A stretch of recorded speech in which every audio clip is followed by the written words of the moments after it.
สัมโตธรรมเตโยตกัสสะอุปสัมปดาอายะสัมมตาโรจนะธรรมเนนะอุปชายเยนะโสตุนัสสะโยตกังอุปสัมปเดติอายะอุปสัมปดาอายะสัมมตาโรจนะธรรมเนนะอุปชายเยนะธามิสุนาตุเมพันเตสังโฆอายังโจตโกริยุนัสสะปตจิวรังโจตโกสังฆังอุปสัมปดังยาจติอายะสัมมตาโรจนะธรรมเมนะอุปชายเยนะสังโฆ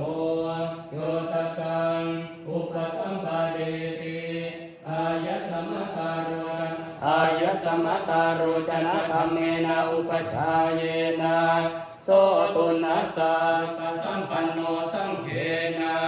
โจตโกอายะสัมมตาโรจนะธรรมเมนะอุปชายเยนะธรรมติสังคัสสะ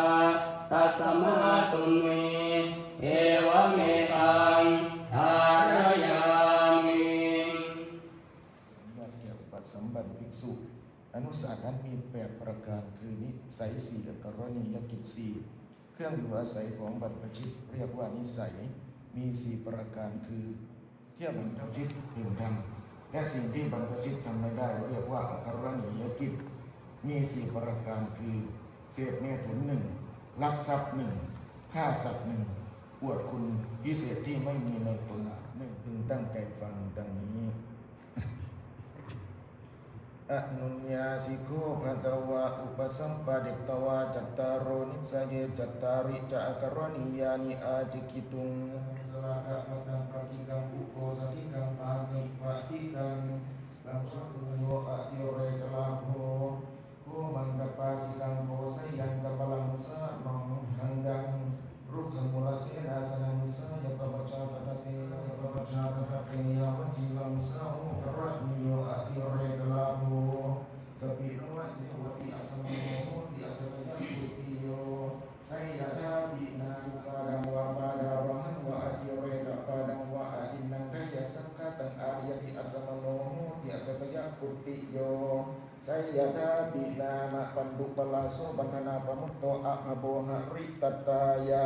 เอวะเมวะติกุปาดังวะปาดาระหังวะอติเรกะปาดังวะอดินังไดยสังฆะตังอาดิตวะอัสมโนโหติอัสสยะปุติโย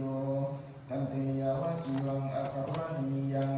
อุปสัมปันเนนะภิกขุนาสันติจะปานังสัมสันติกาโหติเอวะเมวะภิกขุสันติจะปังสวิกัปจิวิตาโวโรเปตวะอัสมโนโหติอัสสยะปุติโยภิกขุปาติโชอิชาปะกะโตอะสันตังอะภูตังอุตริมนุสสัทธัมมังอุลละปติชานังวาวิโมขังวาสมาธิงวาสมาปติงวามังกังวาพลังวาอัสมโนยาเอวะเมวะภิกขุปาติโชอิชาปะกะโตอะสันตังอะภูตังอุตริมนุสสัทธัมมังอุลละภะคะวะตาจานะตาปัสสตาอะระหะตาสัมมาสัมพุทเถนะสีลังสมดักขาตังสมาธิสมดักขาสัอารยสมุขะตัสสะวัตถุปัจเจตัสสะกานังตัสสะวิราตัสสะนิโรตัสสะนิบานังตัสสะจิกิริยายานังพลามุติมหานิสังสา